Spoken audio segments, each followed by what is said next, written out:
Welcome back, Chappelle. All right, so we finished up today in class talking about, wait a minute, there we go. We finished up today in class talking about, this makes it look like my hair is like starting to look kind of green. Wait, this way, maybe, there we go. So, we finished up today talking in class about the Roman government, right? We talked about phase 1 of the Roman government, and that was kind of the 3 blocks in order, and the triangle over here discussing how it was a good system at first, but it wasn't really even, right?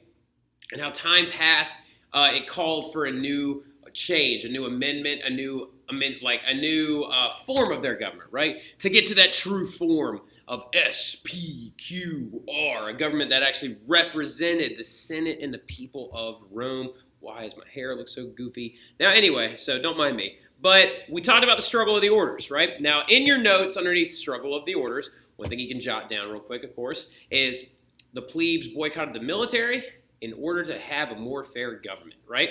And they're going to get what they want, right? The tribunes are going to be added to the government at the height of this new system. 10 of them would actually be in power, given the power of the veto, which in Latin means to...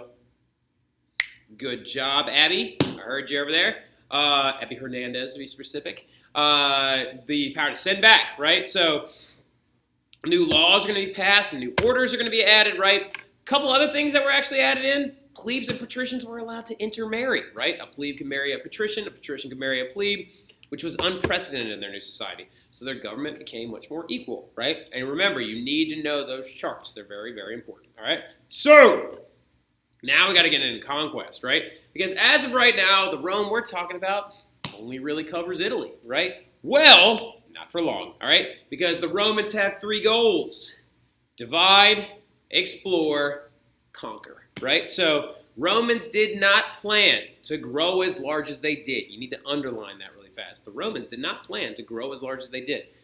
They just kept taking over area after area to add to the empire as time progressed. Now, when we talked about, somebody tell me really, really fast, who were the people that actually invaded and sacked Rome in the early centuries BC, about 400, 500 BC? Huh? Good job, Cameron. Very nice. The Gauls, right? The Gauls. Extremely good job. Now, so those people forced their military to become much more organized. They organized into the legion system, right, which was genius. Well, it turns out that someone is getting very salty about the fact that the Romans are growing so large, right? So what ends up breaking out are these things called the Punic Wars, right? Because by 272 BC, the entire peninsula of Italy is under Roman control, right? Now, what is occurring, though, is Rome has their sights set on a couple of different little areas that are very close to them, that they feel like belong to them, that they feel like they should go out there and take, right? One of them, particularly, being Sicily, that big island off the coast of Italy, right? Which is home to a lot of natural harbors, which is also home to a lot of good agricultural area, right? Well, the Greeks lived there already, we know, but then there's this other place, Carthage, right? Carthage. Carthage is a city-state in northern Africa, which apparently was possibly originally founded by the Phoenicians, right? But what they wanted to do, they wanted to go in and take Sicily, but Carthage won't have none of that. And this is what we believe Carthage looked like at its height, right? A massive seafaring civilization, which looks absolutely beautiful. I'm not even going to lie to you. If I was alive during this time period, if I had to pick between living in Carthage and Rome, I might choose Carthage. Because look at this bad boy. There's an entire ship carousel right here that they would actually use to move in and move out and actually preload and unload ships and actually create a very big, large, civilized society. Boom! Carthage looks great, right? Very good stuff. Now, ironically enough, how many of you know a ton about Carthage? None of you? Because the Romans are going to come in and wreck house, right? So, now this is what the Western Mediterranean looks like before the first Punic War breaks out, right? So you got Rome over here, all the red, they control all of Italy, and then the purple is Carthage. And so as you can see, being a seafaring people, they own the entire coast of northern Africa, southern area of Spain, and a couple of these big bad boy islands that are really, really solid, right? So, big thing is, though, things are going to break out because the first battles, like I said, started over the Isle of, there we go, started over the Isle of Sicily, right? Now, the very first war, Rome builds a navy. They go to take over the Isle of Sicily. There's not really a clear-cut winner, all right? So the first war you can kind of say is a tie, right? So Rome's going to build a large navy. They're going to try and take over the Isle of Sicily, do their best, and it's just going to kind of progress, right? But the big thing that the first war did is it did create a rivalry between these two areas, right? Carthage and Rome, right? So much so that there were there were very famous figures that actually tried to lead during these wars, right? Because early on in the First Punic War, there was this man, that's misspelled, Hamlicar. His name is Hamilcar, right? Hamilcar was the general of the Carthaginians, the Carthage general, right? Not the Roman general, but the Carthage general. And following this early war that ends in a draw, right, that is not a good look for Carthage because they did not keep and take over their asset, Hamilcar is furious, and he grows to hate Rome, despise Rome. He's disgusted by them, and he thinks that they need to be squelched out. So he actually has a son named Hannibal, right? So Hamilcar leads in the First Punic War. He does his best, ends up in a draw, right? There is no definitive winner.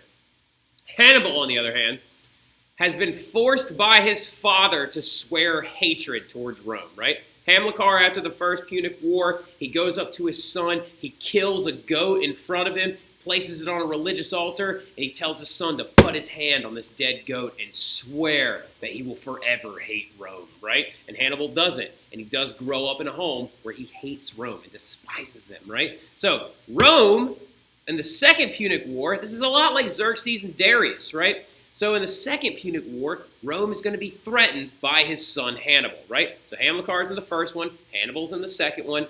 Rome is going to be threatened because Hannibal decides to create the biggest army, biggest land army the world's ever seen. Now, unfortunately, Hannibal forgets that Italy, geographically speaking, what is the big geography thing about Italy that makes it very hard to invade from the coasts? Good job, Nicole. Very nice job. There's cliffs all over the edge of Italy, so you can't just roll your boat up, right? So Hannibal has to take a very long route to get to Rome, right? He's got to go all the way through past northern Africa, all the way up past Israel, and come all the way over, and then he's got to cross the Alps, right? So he makes this huge army that even includes elephants, right? Huge war elephants, and he goes to march on the city of Rome. Well, when the Romans hear that Hannibal is on the way and that he has crossed the Alps, a lot of his elephants died along the way. Apparently some of them even fell off the Alps, which is insane. All right, but there's a man named Scipio Africanus, right? So Scipio Africanus, a Roman general, was like, wait a minute. If Hannibal took the entire army to come and invade us, and they're coming over the Alps right now, there's no way we're going to be able to beat them straight up. How are we going to win it? And then it dawns on Scipio, like, wait a minute, if he took the whole army, who's protecting their house? No one. That's who. So Scipio takes the Roman military and goes and invades Carthage. Now, due to this, right, Hannibal has to turn around and come back, right? So Hannibal is forced to return to Africa to defend Carthage's lands, and Carthage is going to lose the Second Punic War in 202 BC, right? So they actually are going to end up losing the Second Punic War because Hannibal was so full of hate and so foolhardy. Now, then in the Third Punic War, about 15 years later, Carthage is going to be left in utter ruins, right?